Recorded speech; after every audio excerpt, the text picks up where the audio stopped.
we break down the biggest moments, hottest takes, and the wildest stories from the world of pro wrestling. Whether you're a diehard fan or just stepping into the squared circle, we're here to give you the real scoop on everything happening in the ring. I'm your host, RJD, and we're about to take a ride through the latest and greatest in pro wrestling. Get ready for all our hot takes, deep dives, and all the wrestling you never knew you needed. Don't forget to hit the like, share, and subscribe button and join What the Wrestling family so you never miss an episode. Now let's step into the ring.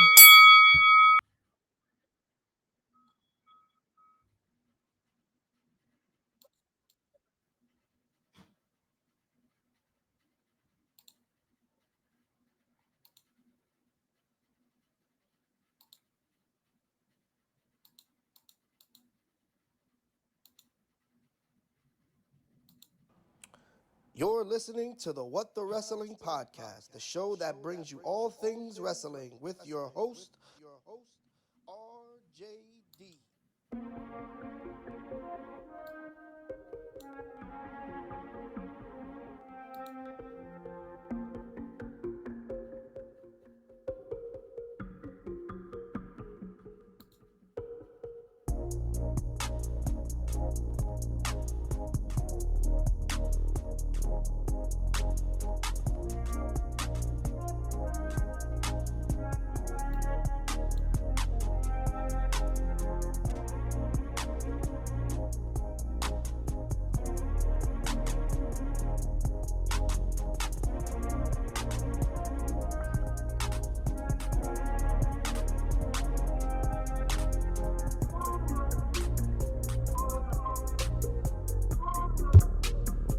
Oh, you already know what time it is. AEW, everybody. AEW had themselves a good old-fashioned. What's going on here? AEW had themselves an old-fashioned pay-per-view last night, and it was good. So what we're going to do is we are going to sit here and say about it, as always. So first things first, you already know the like button. Let's get this stuff off the screen so we can get to the good stuff. Let's go. Yes.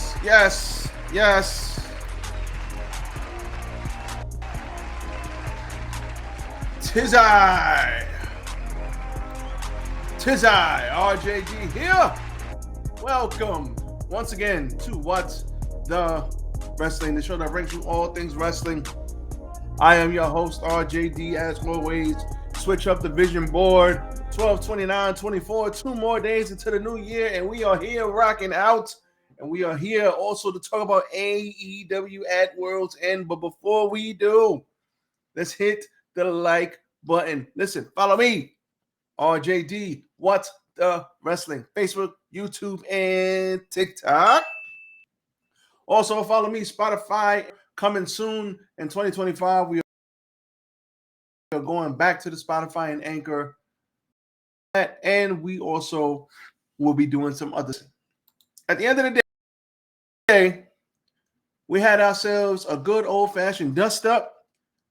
AEW has provided us with some content and a pay-per-view that I actually liked, and we are here to talk about it. We are here to talk about it. So with that being said, back to the updates on the channel. So January 6th coming soon. And as always, I told you guys, January 6th, we are going back to the live stream format where we will be live streaming right after Monday Night Raw later on in the evening. So look out for that. We also will be continuing to put up content. We will be adding some other stuff. We'll be adding some different type things, some merch, some this, some that. You already know. We'll be adding some other things to the channel. Shout out to everybody. Listen, 1 subscriber or 200,000 subscribers. I thank everybody for hitting the like button, rocking out with me. As you all know, I took a little hiatus, had some reflection to do this year and reflecting on the year that was. It was a crazy year. There was a lot going on. A lot has happened. A lot has changed for the better. So I'm not going to sit here and complain. I will just sit here and say things change. And that is the one constant of life. The constant thing of life is things are going to change. So I am grateful for all of you, all 56 of you. And listen, I know people say, oh, you only got 56 subscribers. Listen, man, I have a day job. I have other things I'm doing. But I love pro wrestling. And I honestly want to build this channel in 2025. So from my first subscriber to my 56th, hopefully with good time, hard work, good content, we'll push it out and we'll get to 156,000 subscribers. Who knows? I don't know. 56,000. Who knows? 5,000. I don't care. All I know is that I'm here to talk wrestling and I enjoy it. And I'm going to sit here and talk about wrestling. And if you love me, tell me you love me, man. If you don't love me, tell me why you don't love me. And hit the like button. Shit, hit the dislike button. It's all good. It's all good. I ain't mad at it. So we ain't going to rock with the music. Music is off. So we're going to keep the ball rolling. So with that being said, AEW. Why the predictions won't come up? Yeah, AEW, World's End. So we had ourselves a good old-fashioned dust-up. First things first, let's talk about the overall pay-per-view before we get into the matches. And we're going to mostly be talking about the story here. We're going to get into stuff like that. But first things first, pay-per-view. As a whole, pay-per-view was good. As a whole, pay-per-view was good. Wrestling in AEW, in ring, A1, top notch. If you don't think so, You stupid. there's nothing else. I can't help you. There's nothing else I can do for you. Like, you're stupid. AEW in ring. Yeah, everybody has different styles. Cool. I don't care about that. In ring, AEW probably the best in the business. Now, I'm not saying they have the best wrestlers. Maybe they do. Maybe they don't. Everything is subjective, up for debate. But AEW in ring, they ain't getting touched right now. They have some of the best wrestlers in the world who tell some of the best stories in the ring. I mean, these guys are phenomenal. Phenomenal. Now, with that being said, story-wise, the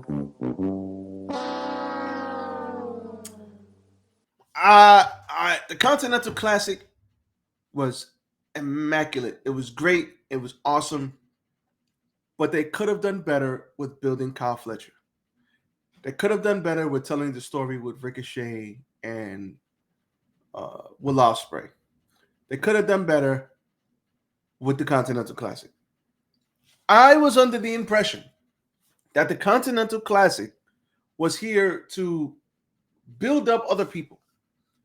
We didn't build up Kyle Fletcher. He lost.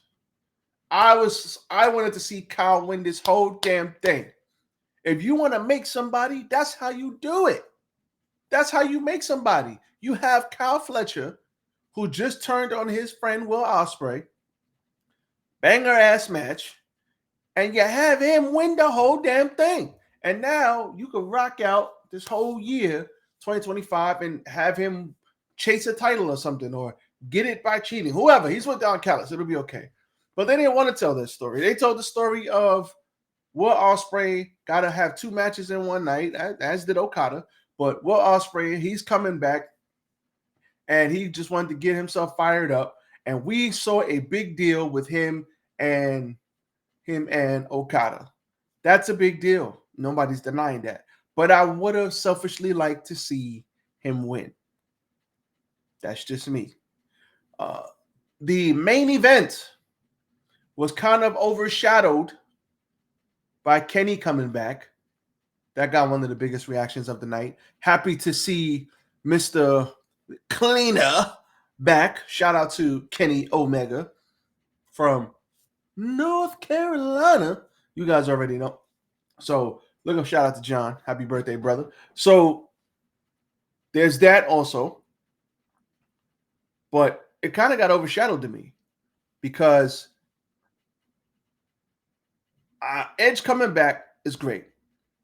But I don't know if that story with the FT rated R and Edge trying to get at Moxley, I don't know if that resonates with the people.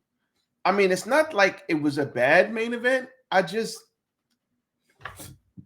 don't like the storyline with the Death Riders. And it's not like it's bad. I don't like it. Not my thing. So I'm not gonna sit up here and shit on it like a lot of other people do. I'm not gonna sit up here and say, "Oh, it's the best thing sliced bread," because that's a lie. Nope. But I'm not liking it so far. So far, not doing much for me. The match was great. I think they fucked up because Hangman Adam Page was on fire, son. He was on fire after he beat Swerve, and then You stupid. like I don't understand. Hangman Adam Page was the epitome of It's over 9,000. easy work. Over 9,000. Why did they cool off his jets? Why did they calm him down? Strike when the iron is hot. Hangman Adam Page, you could have been talking about him getting the damn title, or maybe Swerve getting it back from him, which would have made their rivalry even better. You could have told a bunch of other stories here better than just like this unhinged character that is Hangman Adam Page right now. It's amazing. He's just coming, this big ass angry cowboy coming and just beating the holy shit out of people. It's drinking. He's drinking again. We went through the bender. We went through the Hangman on the bender. Now we got the unhinged. Him in the rocking chair, just drinking his whiskey while he burnt down Swerve's house. That is iconic. Excuse me. Still under the weather. Work with me, y'all. I have my tea. I have my tea time. So listen. Still under the weather, but we persevere and we push through. But Hangman was literally that. We're gonna look back on that in 5 to 10 years and go, yo, that was crazy. He burnt down the man's house. That's gonna be one of the best stories in AEW by far. Hangman Adam Page just burning down the house, drinking whiskey. How far is he willing to go? Now we're not even telling that story anymore. Now we're telling the story of Adam Copeland coming back, and maybe Christian will try to cash in, and Adam Copeland will stop him, or maybe he doesn't stop him, and Christian takes it from him, and then Hook is there, and Death Riders. And, I mean, we had Hangman right there. We had Kyle Fletcher right there. And I think that they had the chance to do some different things with these stars. They just chose not to do it, and it saddens me. It does. So, I don't know. I just didn't like that. But it's all good. So, that's what I didn't like about the show. What I loved in ring, what I didn't like, I just told you. So, let's go through this. Will Ospreay, Kyle Fletcher. Will Ospreay bleeding all over the goddamn place. That was great. Blood added a lot to this match. Like I said, we're going to talk about mostly the stories, what happened, the work rate, and then we're going to keep it pushing. But these guys absolutely killed it. Kyle Fletcher kicking it, freaking Will in the back of the head. Winning with the Styles Clash. Oh, yes. Winning with the Styles Clash, I ain't mad at that at all because we haven't seen anybody win with that in a while. So I'm glad he won with the Styles Clash. Off of the reversal, I think that was phenomenal. I think Will Ospreay is the best wrestler in the world. And I remember every time I see Will wrestle now, I remember when Kenny Omega said, and he said, I told him this too. He said, I told him this. He said, I think he's the best 5-star wrestler that no one's ever heard of, or something like that. So I might be paraphrasing that, but he was like, he has like paraphrasing it. He said, basically, he has the most 5-star matches, but no one doesn't care because I guess at that time he was just having great matches, but not a lot of story to him. Yeah, we care now. We care now. What, like, he's grown so much Will Ospreay is so good. The way of what he does, he's great, man. And I think right now he's the best wrestler in the world. I don't even think it's close. And I love pro wrestling, and I'm glad that this brother is entertaining me every so often. Every dollar he earns, he's earning it every dollar. It's like he's incapable of having a bad match. Shout out to Will Ospreay. Kyle Fletcher. Kyle Fletcher's on his way, y'all. This brother is young. He almost reminds me. Not now. I'm not saying he is Randy Orton. They have two different styles, but he almost reminds me of, like, when I saw Randy Orton when he was young. I was like, man, he's coming. I have that same feeling, I guess, is what I'm trying to say. I'm getting the same feeling that I got when I used to see Randy Orton when he was the legend killer and he was young and he was just kicking people in the head and shit. So shout out to Kyle Fletcher, man. Absolutely amazing. These guys, Kyle Fletcher's coming, y'all. But this was good. Will Ospreay wins. Bloody mess. Powers up. Hits the Styles Clash. These guys had a back and forth. I might have to rewatch this one again and rewatch Okada versus Ospreay again, just because they were so goddamn good. But good stuff here. Good stuff here. Kazuchika Okada versus Ricochet. Ricochet is made to look crazy once again. Ricochet loses to the Rainmaker. And this was a good back and forth match. Ricochet really hasn't changed anything besides his attitude. And I hear that Ricochet is arguing with people on Twitter. I hope that is wrong. I hope that's not right. I hope I'm mishearing that. Talking about I'm rich and you're not, because people are trolling him because of his mic skills. Listen, at the end of the day, brother, you're rich. Great. You got money. Great. There are people out here that got a lot of money. But if you are having a conversation with somebody, and yeah, they might be trolling you, and you got to resort to bringing up how much money you got, you lost the argument, buddy. So I'm sure, I haven't seen it, so I can't confirm nor deny, but that's what I heard. So Ricochet, stop arguing with the fans, man. Let the fans do what they do. Let the fans live. Let them talk their shit. Now, if he's in character, that's different. He's talking shit. It's social media. He's in character. He's a heel now. It's fine. But if you really getting mad over what fans say because they talking shit about your mic skills, come on, man. Don't nobody give a shit about that. Work with what you got. Do what you do. Get better and improve, man. Be talking about how much money you got, man. No, nobody care about that. Well, man, that means you lost the argument. You know what I'm saying? And just because somebody's doing this for a living don't mean they broke. You don't know what people got in their pockets. You know what I'm saying? Maybe they don't got millions like you do, but they might have a couple 100,000. So you don't know. You know what I'm saying? Come on, man. You're talking about money. What you talking about money for? But anyway, I hope that's not true. But anyway, Ricochet here. At the end, Ricochet is standing there. He's mad. Somebody threw a piece of tissue, toilet tissue. Swerve comes down and says, listen, you did exactly what I did last year. You lost. So you lost and you look like shit. So what we're going to do is we got to send you into 2025 with a clean slate. And the clean slate is Prince Nana giving everybody tissue and throwing the tissue at you. Ring of Honor style. And typically in Ring of Honor, they did that. Not tissue, but they threw the stuff before the match. Now they're just telling Ricochet it's an L, bro. And listen, that's okay. It's Ricochet. He'll be fine. But what I will say is I'm loving this heel Ricochet. Talk your shit. I can do things that no one else can do. I just hope they go somewhere with it. Hopefully he earns his way, talks his shit, gets his way up to a title, and then he wins a title, and then he could, be a jerk on the mic. Listen, whatever they're doing with him now is more, and we're talking about him, is way more than WWE was doing with them. So at the end of the day, I ain't mad at it. And Ricochet knows how to talk, man. He has perfectly good interviews.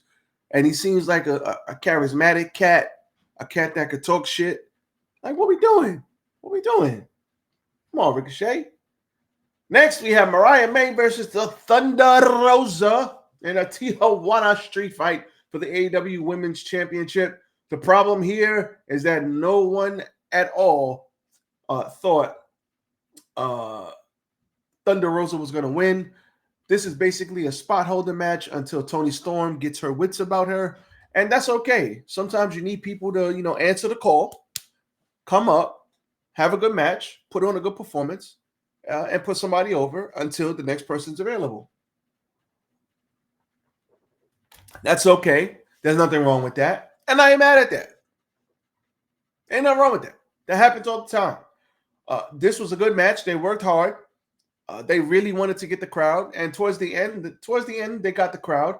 We had a Storm Zero onto a table that broke because the dirt from Tijuana that Thunder Rosa got from her father, I want to say, got thrown into her face. And yeah, that's how she lost. So it's an L, but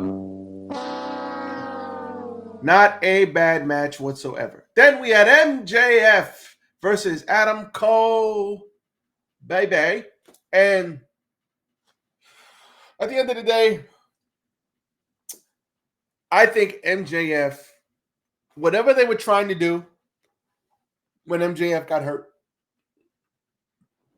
excuse me, still under the weather, y'all, bear with me.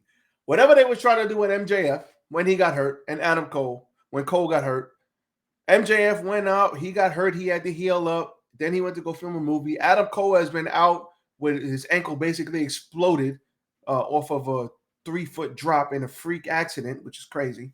Listen, I've had a couple of freak accidents, so I understand. Damn body part just does something crazy without any warning or anything. So they had to they had to call it audible and adjust. But this needs to end. I'll be glad. MJF was just riding high on everything, and now he just feels like he doesn't feel like MJF. Adam Cole, the wind got knocked out his sails because of everything that happened. So he's got to build himself back up, and that's okay. Adam Cole can be built back up. He's a main event player. He's Adam Cole, baby. He will be okay. But these guys need to separate from each other and do some other things. Adam Cole, maybe he stopped filming the movie. Maybe the movie's over. That's great. MJF, maybe the movie's over. That's great. Adam Cole, baby, he needs to go do something else at the end of this match. Well, first of all, these people wanted to cheer the damn heel, which is MJF, and that didn't go over well, so he had to kind of tell them to shut the F up so they could get back in line, talking about the crowd. And after that, we fast forward to the end of the match. We have a ref bump. Oh no, we have the two undisputed kingdom dudes over there. MJF hits the thing, knocks himself off. Shout out to Eddie Guerrero, rest in peace. And the ref is like, "You hit him, you're out of here." And on the way of them getting hit out, MJF tries to hit. He goes and gets the Dynamite Diamond ring. Tries to hit Adam Cole with the ref's back turn. Cole basically gets the upper hand, whacks him. Now, he takes the diamond ring, and then he is going to wait for MJF to get up and then sock him in the damn head. But instead, MJF kicks him in the nuts. And then he hits him with the Heat Seeker. And that was all she wrote for Mr. Adam Cole. And then the crowd is like, "Oh, shit." And then he goes to Pillmanize the leg. And Kyle O'Reilly comes out. And he meets MJF because MJF gets run up to the front, the ramp. And Kyle O'Reilly comes out and he's like, "Yeah, I'm going to help you." And then he walks MJF down, throws him back in. They hit him with the high-low. And then Kyle O'Reilly's like, "We're friends again, Adam Cole." And then now they're all friends. And then we have the return of Adam. Roderick Strong. We have the return of Roderick Strong. Shout out to him for that, too. And that was great. Adam. That was funny stuff. Good. Shout out to Roddy. But anyway, we had all that going on. And it was like, I don't know. It just felt like something was missing from it. Not that it was bad. I just felt like something was missing. And that was it. So hopefully these guys need to separate far, far from each other and move on to some other stuff. Kinosuke Takeshita versus Powerhouse Hobbs. First of all, this was a meat match. Pause. No Diddy. This was a meat match, and to these two brothers,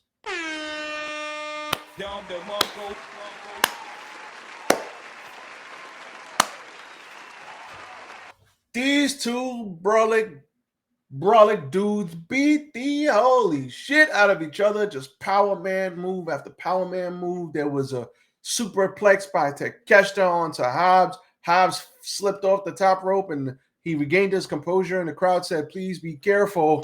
It's like, wait, what? What am I watching here? So there, the superplex spot. Power Hobbs hit a freaking power slam off the top, if I'm not mistaken. These two very big, very strong, very, very brolic dudes put on a show, and I was not that I thought that this match would be bad, but this is the type of match for Powerhouse Hobbs. It's not quite Swerve Hangman elevation level, but it's right there. It's right there. They didn't have any promotion. There was really no animosity with these two, but Powerhouse Hobbs is right there. Like when Swerve and Hangman had their feud, Swerve was elevated, and then he won the world title off of that. This is not quite that, but Powerhouse Hobbs, not that, I mean, I knew he was a goddamn savage, but I mean, we know Takeshita. We've been saying Takeshita was great since his first match in AEW, but man, Powerhouse Hobbs, I'm just glad to see this brother out there back healthy. The story of the match was the knee. He sold it. It was great. And glad to see him healthy and everything's all right. And hopefully he keeps putting on bangers after banger after banger just like this, because this was fantastic. Shout out to these two. Takeshita hit the red arrow for the win at the end after a knee strike. Powerhouse Hobbs did have a very close near fall with the spine buster, and he got me because I was on my couch like, oh shit.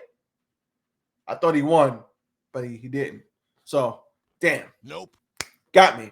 But one of the few times I legit almost jumped off the couch when he hit that spine buster in the middle of the match. So shout out to these two brothers. Awesome, awesome, awesome. Next, Mercedes Moné versus Chris Statlander. This pissed me off, and here's why. You stupid. Listen, man, I want to stat to win, all right? Don't be mad at me. I want to stat to win, man. I did. I was like, why are we running this back if Stat's going to lose twice? This is stupid. Why? Why are we running this match back if you're just going to have Statlander lose again? You could have had somebody else be a placeholder, and Mercedes Moné could have beat them. What did they run this match back for? Because those two probably had their best matches at the last pay-per-view. So Tony Khan said, hey, I got an idea. Let's run it back. And then they ran it back again. This match was fire. The first 8 to 10 minutes, nobody really did anything. Nobody was really doing. Crowd was really quiet. Not that they were booing. It's just that they were quiet. It is what it is. And then it picked up in the second half of the match. And Mercedes Moné, reversal after reversal, Saturday Night Fever. Saturday Night Fever was hit. There was a Fight Forever chance. And we had a very clever pin. And it's crazy because shout out to House of Glory here in New York City. I saw Mercedes Moné in a House of Glory clip recently. Maybe it was old. I don't know. Who knows? And she was training. And that same move that they were practicing, it was like a move like this. And she kind of went backwards. And that same thing I saw in this match. Now, obviously, I don't know how old that clip was. It could be 2 years old. I don't know. God damn it. But I just thought it was dope that I saw that clip on Instagram, the House of Glory Instagram. And then I see it again here. I thought that was pretty cool. But she had a interesting pin where she took her and then she kind of hit her with the scorpion, and then she kind of grabbed her arms and grabbed her leg, and Statlander was all bent up and she couldn't really kick out. It was very, very cool to see. Very good match by these ladies. This was fantastic. The only thing I didn't like is why are we running, first of all, and Statlander deserves gold yet again because They had her as a good guy, then a bad guy, and her and Willow. Listen, her and Willow, those girls were going at it. Those girls are going at it. So good to see Mercedes Moné killing it in the ring as we all knew she would. Now, if we could just get some story behind her and we can give a shit, it'll be great. Will Ospreay versus Kazuchika Okada. Continental Classics final.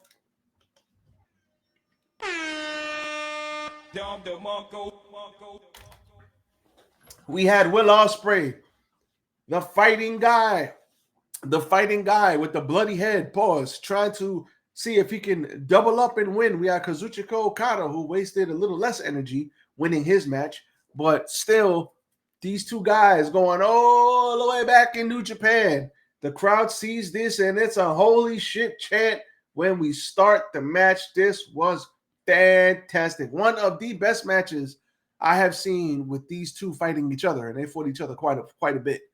This gave me New Japan vibes right here. This gave me Tokyo Dome, Okada, Naito, Okada, the Ace, Okada versus whoever in New Japan. This was a Okada Omega Tokyo Dome, Okada Omega 1. Just not as long. I remember watching, that was my first time seeing, hearing, even knowing what the hell a Kenny Omega was when Okada Omega 1 happened. I don't know what year that was. 2013, 2014, something like that. Tokyo Dome, something like that. And I just remember the last 20 minutes of this match was like the last 8 minutes of this match. They started off slow, took their time. Okada is just working them over, taking his time. And then all of a sudden, gear number 2, gear number 3, gear number 4, gear number 5. Whoa, what happened? Whoa. It's like they just start moving and stuff starts happening. And you're like, oh, shit. Oh, like that is New Japan in a nutshell. That is what this match gave me. It brought me back to the New Japan Okada. Man, this might have been his first New Japan type match in AEW since he's been here. This was fantastic. Counters on top of counter.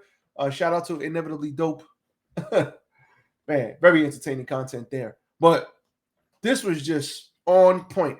Matter of fact, if that dude, I don't know who that is, Inevitably Dope. I know he's on TikTok. If he ever like reviewed a wrestling match, it was like counter, weave, doing all that. I wonder if he has any on his channel. I don't know. But maybe he'd have to put it in he'd have to do it in like two speed or 1.5 speed. That's kind of cool. Kind of cool. Maybe I just gave him an idea. But anyway, shout out to Kenny Omega, who came back at the end of this match. Will Ospreay fought valiantly, but in the end he lost. He gets Okada's respect. He had a handshake. This is the type of match where you win. You can't you win even though you lost. That was this match right here. Awesome match. Can't go wrong. These guys killed it. But then we had the returning Kenny Omega after Christopher Daniels says, listen, I am no longer an EVP, but this guy is. And we have Kenny Omega coming back. Crowd goes crazy. He comes down. He grabs the Continental title. He gives it back to Okada. And then he says, I'll see you soon, with the big ass all-in poster right behind them. Wink, wink. And then they allowed each other to leave, and that was that. So first thing I have to say is Kenny Omega coming back. Now we know Kenny Omega was banged the hell up, and he probably has been banged up for years. We know this. And the fact of how good he looked, even though he was that banged up, the man almost died with the damn diverticulitis, on top of the plethora of other issues that he has had. He's had ample time to rest up. Yeah, he's had ample time. Maybe he can't go at, wrestle every freaking week and everything like that. Maybe he has to tone his schedule down to prolong his career if he so chooses. But we know that brother. We know what he looks like when he's banged up. Now, he probably would never be healthy because too many wars. He's older now. But imagine when he's well rested. If he can give us the well rested, just relaxed, well rested, and ready to go, Omega, man, he doesn't even have to do all the old shit he used to do. He's so experienced. He's so good. And we're going to probably get 1, 2, 3 matches from Okada. That first one's going to be a doozy, though. And who knows what stops these guys will pull out. So we'll see. We'll see. But that A1. The problem here was the story. So here's my thing. Here's my thing. The Continental Classic did not need Okada in it. Okada could have been the winner of the Continental Classic, could have faced Okada at the pay-per-view. That way, you don't have to have the champion put his title on the line in a tournament. That don't make sense. Have the champion sit back and go, ha ha ha. We'll see who wants to challenge me from all y'all losers. And he can sit back and he can chill, let everybody beat themselves up to earn the right to fight Kazuchika Okada. But they had him in the freaking tournament when he didn't need to be. So now he's he's the tournament maker now. He's the tournament king. He's got like 5, 6 tournaments. He's won. That's cool. And it's not like the Continental Classic was bad, but we didn't need him in the tournament. And secondly, the last time we saw Kenny Omega, didn't the Elite try to kill him? Nope. And then when he comes back, he's like, hey, Okada, I'll see you at All In. Huh?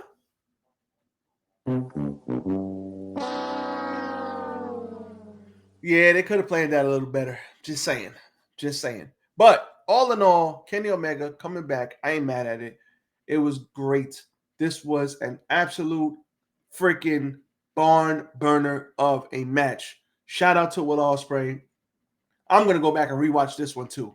I might go back and rewatch the women, the Hobbs match, and Okada versus Ospreay because simply fantastic. Fan-freaking-tastic. So, with that being said, your main event was John Moxley versus the Hangman, Adam Page, the Switchblade, Jay White, and the Orange one, Orange Cassidy. This was a Shield powerbomb to Moxley early because everybody hates him. Then everything broke down and started beating the hell out of each other. So this was, I'm not going to sit up here and say this was a bad match. John Moxley gets the win because Marina Shafir tried to sneak up. Marina Shafir tried to sneak up on Jay White. She got the Blade Runner. Wheeler Yuta came out of nowhere and hit the freaking Psycho knee. And then we had a Death Rider onto Jay White, who took the pin. When, you don't want to be Hangman, you don't want to be Jay White.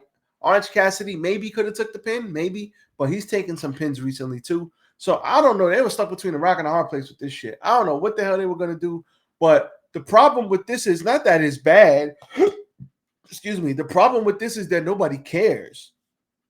And I don't think that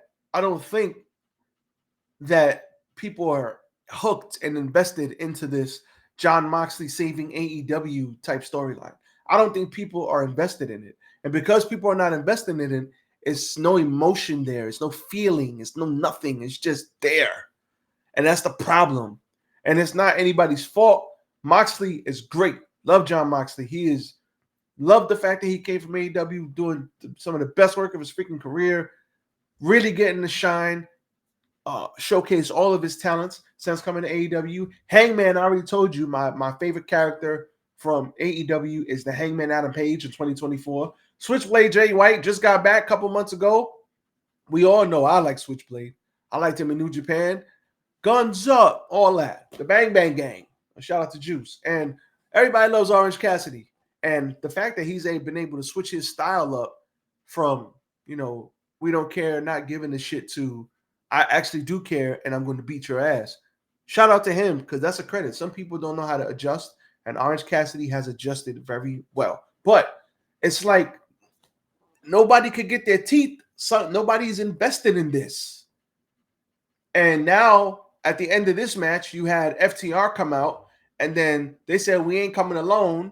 And then you had You Think You Know Me, Adam Copeland, come out. Shout out to him for coming back. I was glad he did. But even with that, he said, yo, we coming for it all, kid. And I will call you a kid because when you was in diapers, I was already doing this when you was in diapers, or you had pubes or some shit. So shout out to I forget Edge is up there, man. Edge is in the best shape of his life at like 50 years old. It's crazy. Crazy to think that Edge is 50. That's wild. That's wild, yo. Wow. Crazy. But good to see him back. Adam Copeland is back. Awesome stuff here. FTR. What are they going to do, though? Go for the trios titles? Those really don't hold no weight nowadays. What are they going to do? Have trios matches? What are they? Is Tony Khan still mad at FTR because they're CM Punk friends? Like, what are we doing here? So you're gonna treat FTR with respect now because Adam Copeland's back? So I don't know. I don't know what's going on here. Everybody can't be number one at once. I understand that, and I ain't even mad at it. It's very weird. It's very weird seeing everything that's going on. But I am glad Adam Copeland is back. FTR is back. So we'll see if Adam Copeland is now challenging Jon Moxley.